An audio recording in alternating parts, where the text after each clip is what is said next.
Pozdrav svima, ja sam Isla Bušić, onaj s Mob.hr-a, a ovako izgledao moj Huawei Mate XS nakon nekih tjedna dana korištenja. Sve aplikacije koje standardno koristim na bilo kojem drugom smartfonu su instalirane i radile su baš kao što rade i na svim ostalim smartfonima. Ima par izuzetaka koje sam pronašao, recimo Netflix se ne prikazuje u full rezoluciji, ali to je stvarno zanemarivo. Među ostalim aplikacijama nisam pronašao nikakvog ograničenja, jedino Google Pay ne radi za bezkontaktno plaćanje, ali to je to. Najnormalnije rade WhatsApp, Viber, Facebook, Instagram Story na kojima me pratite naravno. Chrome najnormalnije sinkronizira podatke, kalendar, kontakti, sve je najnormalnije. Sad, kao što možete vidjeti, imam ja tu i Play trgovinu koja je potpuno funkcionalna, kao da je uređaj došao s njom.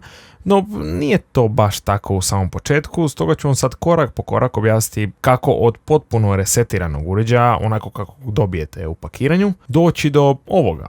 Da, i ovo vrijedi na svim novim Huawei-ima, počevši od Mate 30 Pro pa sve do najnovijih P40 Pro Lite i ovog Mate XS-a i ostalih nekih Honor uređaja koji su tek došli ili će doći ili su nedavno predstavljeni, a nemaju Google. Uglavnom, vidjeli ste recenzije za sve ove uređaje jer ste pretplaćeni na kanal naravno, ali dobro. Sad kad se uređaj resetirao imamo dvije opcije, pokazat ću vam obje. Prvo je da spojite vaš Huawei samo na Huawei račun i ako ga nemate vrlo ga lako ga registrirate tu korak po korak, nije to sad neka nuklearna fizika bez brige. I sad kad prihvatite sve redom, a tu smo ujedno i preskočili ovaj phone clone o kojemu ću ubrzo vam sve reći, naravno dođete u konačnici do ovog početnog zaslona na kojem ćete vidjeti Huawei-evu trgovinu s aplikacijama, dakle nije ona kao Google-ova Google Play, nego je Huawei-eva. I unutar nje ćete pronaći većinu klasičnih aplikacija koje koristite s izuzetkom, ajmo reći, njih par. Ajmo reći da ovo možete usporediti sa, ne znam, što možete pronaći na lokalnom oglasniku i što možete pronaći na eBayu. Ne znam, ako tražite gifufnu cincilatora, vjerojatno na ovom lokalnom oglasniku ima ako imate neki stari auto, dobro.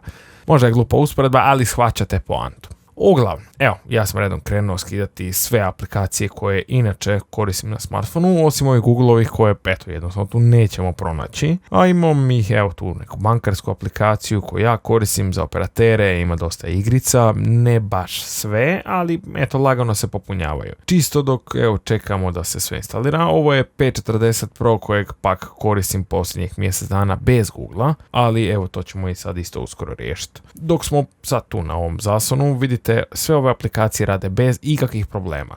Sad, neke koje ne rade, stavio sam ih tu u ovu mapu, no dobro, a ove ostale sve rade. Vratimo se mi na Mate XS. Naravno, propaljenje koji svaki drugi uređaj, ažuriraj sve redom nekoliko puta, dobro. Za sve aplikacije koje recimo niste pronašli u Huawei-evoj trgovini, imate još dosta drugih online trgovina poput ovog Aptoida. Osjećam linkove ispod like gumbića, tako da možete i vi sami skinuti to na vaš uređaj. Putem te Aptoid trgovine možete skinuti još neke aplikacije, igrice i tako to, ima tu baš ima svega. Imate i ovu More Apps, sad smo opet nazad na P40 Pro, aplikacija isto genijalna, ona je zapravo kao tražilica za aplikacije u svim trgovinama koje imaju. Ajmo to tako reći. Upišete vamo i da vam ona kaže na kojoj trgovini imate koju aplikaciju za skinuti. Kao što vidite, stvarno nije teško instalirati aplikacije na Huawei. Imate i Facebook u originalu, Instagram, WhatsApp, odmah sve možete. I Facebook možete i preko recimo Huawei trgovine kao putem linka direktnog, možete i preko Aptoid trgovine ili preko More Apps ili možete ići na Facebooku u službenu stranicu. Uglavnom imate nekoliko načina da dođete do aplikacije koja god vam paše. Što se maila tiče, najnormalnije putem Huawei-evog email klijenta kojeg dobijete odmah instalirano. Možete povući svoj Gmail, Hotmail ili koji god već mail na svijetu imate. Znači, najnormalnije radi. Bez brige, znači, nije bitno koliko vi imate Google-ovih email računa, sve ih možete vama unijeti. I samo da vam kažem da mi čak obavijesti nekad brže dolaze na Huawei-u nego na ostalim uređajima koji kao nativno imaju Google. Tako da nema kašnja e-mailova niti najmanje. YouTube na kojem me upravo gledate nećete doduše moći koristiti kao original aplikaciju u ovoj fazi, doći ćemo i do originalne malo kasnije, ali možete gledati preko browsera, recimo najnormalnije. Samo se ulogirate na svoj račun i gledate, svi imate sve pretplate, šerat, lajkat, komentirat, sve možete. Nema nikakvih specijalnih ograničenja, osim što to nije baš aplikacija, nego je, ajmo reći, preko browsera. No dobro, ako imate manji uređaj, imate i ovih zamjenskih YouTube aplikacija, recimo ovo Advanced, mislim, da budem iskren, realno to je bolja aplikacija od samog YouTube-a, ali eto, ja ne preferiram njima davati svoj Gmail račun, generalno ga nikom ne ostavljam, a kamoli njima, tako da malo sam skeptičan, ne vjerujem da će oni iskreno maznuti račun ili bilo šta, ali eto, ja nisam htio to, pa vi kako hoćete. A cijeli ovaj postupak instalacije aplikacija možete značajno skratiti prilikom prvog uključivanja uređaja, a način je naravno vrlo jednostavan, taj da koristite phone clone kojega sam spomenuo ranije. Sve što trebate na vaš stari smartphone instalirati phone clone i pokrenuti kad prvi put palite ovaj novi uređaj. Evo sad ću vam pokazati kako i to funkcionira. I ovdje je procedura bezbolna, sve što trebate tu skinuti aplikaciju, vamo sa starim mobitelom skenirate ovo, odaberete koje stvari želite prenijeti starog uređaja, može se kopirati praktički sve, od Wi-Fi šifri do poruka, poziva, sve zavisi koji stari uređaj imate, ali evo meni je prenio sve bez ikakve greške. Sad pak ne trebate uopće ulaziti u trgovinu s aplikacijama jer su se prenijele sve aplikacije koje do sad koristite na starom uređaju. On će vas eventualno upozoriti da se neke ne mogu prenijeti, recimo YouTube, Chrome i općenito te Googleove aplikacije, Gmail i možda još koja. Ali evo, mislim sad već ima dosta više aplikacija nego što ih je bilo prije mjesec i po dana kad sam krenuo s isprobavanjem svega na Huawei-u. Ako ne želite uopće imati više veze s Googleom, ali zanima vas što je s navigacijom, znajte da imate par rješenja. Recimo putem weba koristite Googleove mape, ali meni je još bolje rješenje korištenje Waze-a. Waze je fantastična aplikacija, navigacija koja je zapravo Googleova, ali radi i na Huawei-u. Ima Googleove karte u sobi i još bolju navigaciju u kojoj imate sve kamere, radare, nerijetko i prijavljenu policiju. Ne kažem da se trebate voziti ko kreteni, ali zgodno je kad vas aplikacija upozori policija tu za 500 metara, vi pogledate Zeiger i vozite 52 umjesto 50, dosta zgodno. Na P40 Pro sam čak instalirao i Here mape, koje znam da mnogi vole, isto odlične mape i rade savršeno i bez Googlea. I naravno sad za grand finale, instalacija Googlea. Radio sam je na P40 Pro, radi i na ostalim uređajima kao što sam već rekao i moram napomenuti da ova metoda radi sad i ne znam do kad. Odvojite se 10 minuta vremena i prvo skinite zip datoteku. Link je dolje u opisu ovoga videa i raspakirajte ju na desktop. Imamo sad 3 mape. Prvo idemo instalirati ovaj HiSuite. Znate sami kako se instaliraju aplikacije na kompjuter, neću vam sad to objašnjavati i to je to. Sad ovu mapu gdje piše Huawei P40 Pro bla bla bla kopiramo u Documents mapu, pa tu HiSuite, backup i tu zalijepimo. Ok, sad kad smo to riješili, idemo spojiti mob s kompom i sad tu idemo na postavke, stisnemo u tražilicu H i S, evo ga, HiSuite i sad tu damo dopuštenje da se koristi kao preko USB-a. I sad bi to odmah trebalo na kompu raditi, ako ne radi, ištekajte kabel pa ga uštekajte i otvorite HiSuite aplikaciju na mobitelu i prihvatite sve redom ovo što vas pita da date bubreg i to je to. I sad na kompu isto tu vas nešto pita neke brojeve pa samo prekucate s mobitela na komp i to je to. Jako težak posao. Ok, konačno sad tu na kompu možemo stisnuti ovo Restore i vidimo da tu je neki lik stavio ovaj password bez veze. Uglavnom prepišite to. Nisam ja ovo smislio da ne bi slučajno mislio da ja hakiram Google i Huawei paralelno. Da, kad se to prepisalo, sad tu naravno on će vas pitati 3 aplikacije, da, 3 aplikacije, prebaciti to, restore, ok.